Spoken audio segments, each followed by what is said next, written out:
കാവിലക്കാട് മോഷണം പോയ വിദ്യാർത്ഥികളുടെ സൈക്കിളുകൾ തിരിച്ചു കിട്ടി. ഇന്ന് രാവിലെയാണ് പുറത്തൂർ ഗവൺമെന്റ് ഹൈസ്കൂൾ പരിസരത്ത് നിന്ന് സൈക്കിളുകൾ തിരികെ കിട്ടിയത്. പടിഞ്ഞാറക്കര സ്വദേശിയായ വെട്ടം കുഞ്ഞിമാക്കാനകത്ത് നവാസിന്റെ മകൻ നാഷിദിന്റെയും മൂളക്കൽ മുജീബിന്റെ മകൻ മുഹമ്മദ് റൈഹാന്റെയും ഉടമസ്ഥതയിലുള്ള സൈക്കിളുകളാണ് വെള്ളിയാഴ്ച പകൽ കാവിലക്കാട് ടൗണിൽ നിന്ന് മോഷണം പോയത്. രാവിലെ 9 മണിയോടെ കാവിലക്കാടുള്ള ചായക്കടയിൽ ചേർന്നുള്ള ഭാഗത്താണ് ഇരുവരും cycle നിർത്തിയിട്ടിരുന്നത്.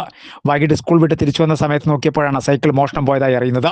Nashid വള്ളത്തുൽ IB school 7ാം class വിദ്യാർത്ഥിയാണ്. മുഹമ്മദ് റൈഹാൻ പുറത്തൂർ ഗവൺമെന്റ് ഹൈസ്കൂൾ 8ാം ക്ലാസ്സിലുമാണ് പഠിക്കുന്നത്.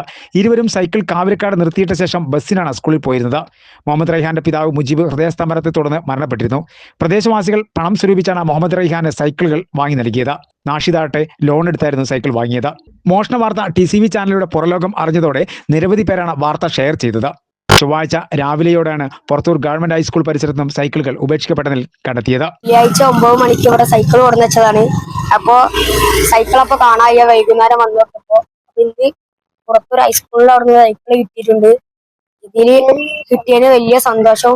ഞാനും മുതലും വിലണ്ടായത് അത് പോയ ആൾക്കാരുടെ വിഷമം പറയാൻ ഉള്ളിലുള്ള വിഷമം. സഹപാഠികളാണ് സൈക്കിളുകൾ കണ്ടെത്തിയ വിവരം ഇരുവരെയും അറിയിച്ചത്. നഷ്ടപ്പെട്ടെന്ന് കരുതിയ സൈക്കിളുകൾ തിരികെ കിട്ടിയതിന്റെ സന്തോഷത്തിലാണ് ഇരുവരും.